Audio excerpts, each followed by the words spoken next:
Greetings everyone. I hope you had a great week and a warm one, or at least a pleasantly cool one. Today I'm not going to talk about energy as such, in sense of fossil fuels, renewables. I'm going to talk about farming, which is also related to energy because food is energy. Because this week, a young man in London, a climate activist, told a journalist that we need to put an end to farming, with the implication that if we want the planet to survive, the climate to get better, we need to stop farming. So let me paraphrase first. It sounds clear enough, but I would really like to paraphrase. So this seemingly functional human being around the age of the beginning of adulthood, clearly with a functional brain, um, says that we need to stop doing something that we have been doing for how many, 20 or 30,000 years, to feed ourselves in order to mend the climate, to stop global temperatures from rising too much. Now, you'll probably be surprised if you have any experience with my writing, but I'm actually very much on board with this idea, and I'll tell you why. Is because I think that people, especially in developed countries these days, in this day and age, have become really rather complacent.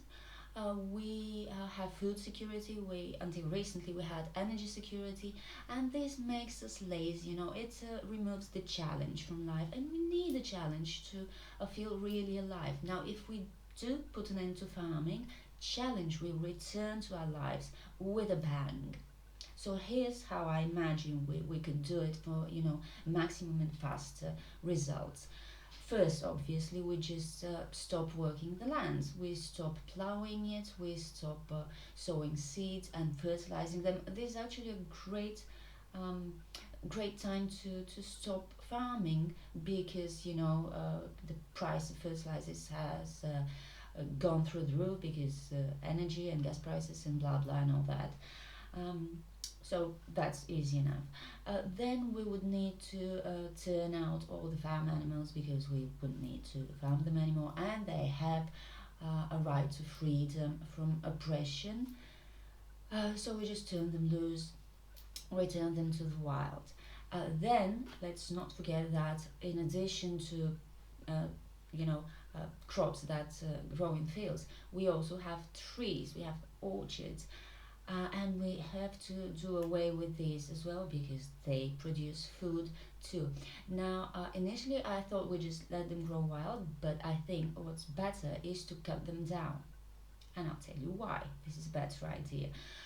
First, they make firewood, but that's emission intensive, so we won't be using them for firewood. No, but we need to cut them down so we don't have an excuse to continue emitting. Right now, okay, so we do emit carbon dioxide as we breathe, even, and with all our industrial activities and oil and gas, and so on and so forth. But there's all these forests in Siberia. There's the carbon sink in the middle of Africa. There's trees left in the Amazon. So we're good. We can continue emitting. And you know why? Now that I'm saying this, I think we should actually chop down as many trees as we can, so we do not have this excuse to continue emitting. I know it sounds harsh, but it's necessary if you want to help the climate. And now this reminds me, we shouldn't just turn out farm animals and return them to the wild. No, we should kill them off too, because these are millions upon millions, if not 10 millions, of emitters. Some of them horribly big emitters, like cows and sheep. But we also need to kill off all the chickens because you might think that carbon dioxide and Vladimir Putin are our only enemies, but they're not. Nitrogen is hugely dangerous for the climate.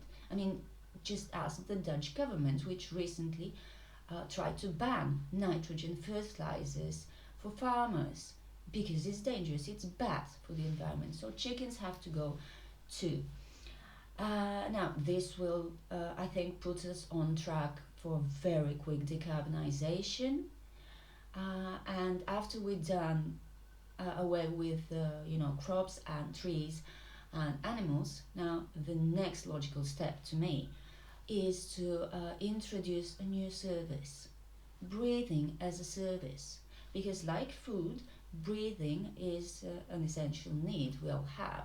And after we do away with our food supply, and we have to, pick wild berries or chase wild pigs for food, I think the only logical next step is to curb breathing because, let me remind you once again, that we emit carbon dioxide by breathing. We're emitters just like cows and sheep. So this needs to stop, obviously. And many people would have stopped breathing forever during this accelerated transition that I see that's based on putting an end to farming. But there will be some left, and they would have to go by making the air a commodity, a product, or a service, even better, a service that you have to pay for to continue using. And of course, those of means who have survived the end of farming would be able to afford air to breathe. Those who cannot afford it, well, sorry, but you're an evolutionary dead end and you will have to go. And in this way, I think that we could get to zero, absolute zero, not net zero, within just 10 years. All it takes would be, to be determined and uncompromising. And we can do it. We can do it much faster than even the International Energy Agency expected to happen, this transition. See, the future is bright, and the planet is cleaner 20 years from now, and I'll leave you with that wonderful image of a future that most of us probably won't see. Stay healthy, stay warm or cool, depending on where you are, and I'll see you next week.